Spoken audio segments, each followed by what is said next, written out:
નમસ્કાર, હું મનીષા ઠેસિયા. મારી યુટ્યુબ ચેનલ મોનીઝ મેગેઝિનમાં આપનું સ્વાગત છે. પ્રાર્થનાને પાંખો હોય છે. માણસની પ્રાર્થનાની તાકાત ચકલી જેવી હોય તો ધીમે અને ગરુડ જેવી હોય તો ઝડપથી, પરંતુ પહોંચે ચોક્કસ. આવી જ રીતે લોકોની કોઈ પ્રાર્થના જાણે સરકાર સુધી પહોંચી હોય તેવી રીતે સરકારે ગંભીર રોગથી પીડાતા ગરીબ દર્દીઓ માટે એક ફાયદારૂપ જાહેરાત કરી છે.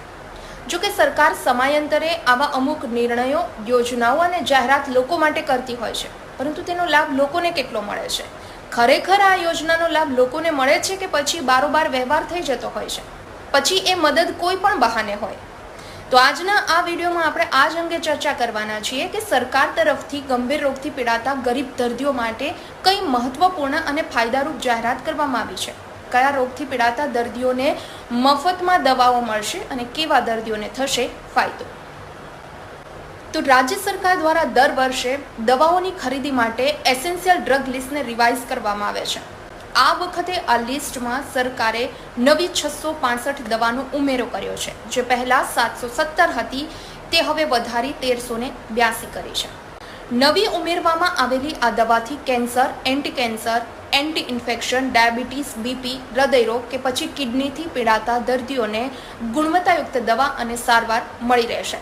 રાજ્ય સરકાર દ્વારા જે મફતમાં દવા આપવામાં આવે છે તે દવાની સંખ્યામાં હવે સરકારે વધારો કર્યો છે. હવે વાત કરીએ કે આ દવાઓ ક્યાં ઉપલબ્ધ થશે.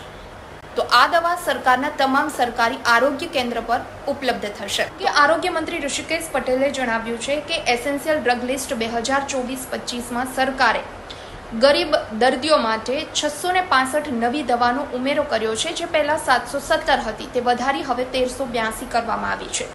કારણ કે રાજ્યના તમામ દર્દીઓને શ્રેષ્ઠતમ સારવાર અને ગુણવત્તાયુક્ત દવાઓ ઉપલબ્ધ કરાવી એ સરકારની પ્રાથમિકતા છે. તો આ દવાઓ રાજ્યના તમામ ગ્રામીણ અને શહેરી વિસ્તારના સબ સેન્ટરથી લઈ સિવિલ હોસ્પિટલ સુધીના તમામ આરોગ્ય કેન્દ્ર પર નિઃશુલ્ક ઉપલબ્ધ રહેશે. તો સ્પેશિયલ ઉપચારની 33 દવાઓનો સમાવેશ. રાજ્ય સરકારે આ વખતે સામાન્ય ઉપચારની સાથે સ્પેશિયલ ઉપચારની કેટલીક દવાઓ સામેલ કરી છે. રાજ્ય સરકારે આ વખતના એસેન્શિયલ ડ્રગ લિસ્ટમાં પ્રાથમિક ઉપચારની 308 દવાઓ, સેકન્ડરી ઉપચારની 495 દવાઓ, ટર્સરી ઉપચારની 1349 દવાઓ ઉપરાંત સ્પેશિયલ ઉપચાર માટેની 33 દવાનો સમાવેશ કર્યો છે. આ ડ્રગ લિસ્ટમાં 543 ટેબ્લેટ, 331 ઇન્જેક્શન, 300 સર્જિકલ અને 2028 અન્ય દવાઓનો સમાવેશ થાય છે.